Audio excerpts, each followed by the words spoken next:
8 class का विज्ञान chapter से एनसीईआरटी बुक से रिलेटेड। बल किसे कहते हैं?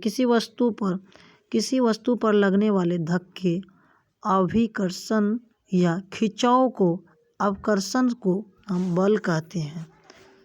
उसके बाद पेशियल बल की परिभाषा दीजिए। हमारी मांसपेशियों के क्रिया स्वरूप लगने वाले बल को पेशीय बल कहते हैं।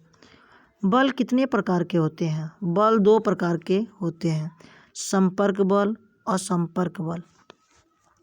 उसके बाद संपर्क बल क्या है, कितने प्रकार के होते हैं? पेशीय बल तभी लगाया जा सकता है जब पेशियों किसी वस्तु के संपर्क में हो, और इसीलिए इसे संपर्क बल भी हम कहते हैं। ये 2 प्रकार के होते हैं। पेशीय बल, हमारी मांसपेशियों के क्रिया स्वरूप लगने वाले बल को पेशीय बल कहते हैं।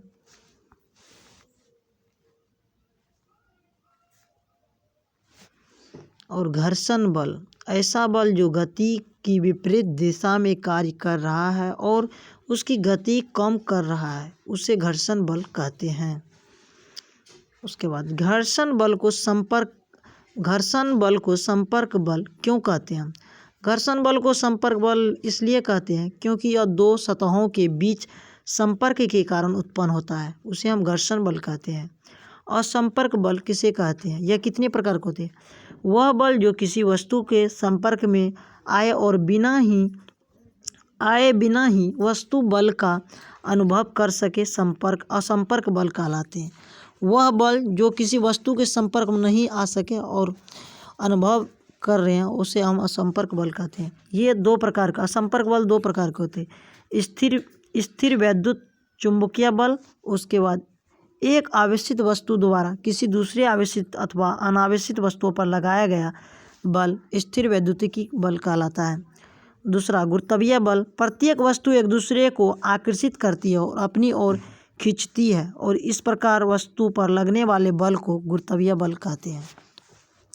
दाब किसे कहते हैं? किसी पृष्ठीय प्रति इकाई क्षेत्रफल पर लगने वाले बल को दाब कहते हैं।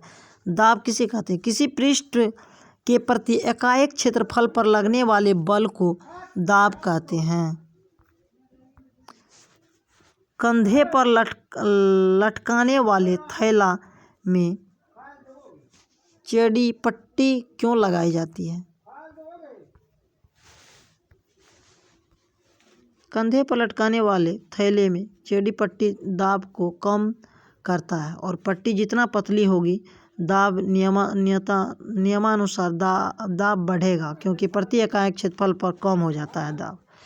उसके बाद कील का किनारा नुकीला क्यों होता है? कील का किनारा नुकीला इसलिए होता है क्योंकि प्रति इकाई क्षेत्रफल पर जितना कम होगा दाब उतना ही बढ़ता है, और जिससे कील आसानी से धंस जाता है कोई चीज़ में। वायुमंडल किसे कहते हैं? वायु के आवरण को वायुमंडल कहते हैं। वायुमंडल किसे कहते हैं? वायु के आवरण को वायुमंडल कहते हैं। वायुमंडलीय दाब किसे कहते हैं? वायुमंडलीय दाब किसे कहते हैं? वायुमंडलीय दाब किसे कहते हैं? वायुमंडलीय वायु पृथ्वी के तल से कई किलोमीटर ऊपर तक फैली हुई है, और इस वायु द्वारा लगे गए दाब को वायुमंडलीय दाब कहते हैं। वायुमंडलीय दाब किसे कहते हैं? वायुमंडलीय वायु द्वारा पृथ्वी के तल से कई किलोमीटर ऊपर तक फैली हुई इस वायु द्वारा लगाए गए दाब को वायुमंडलीय दाब कहते हैं।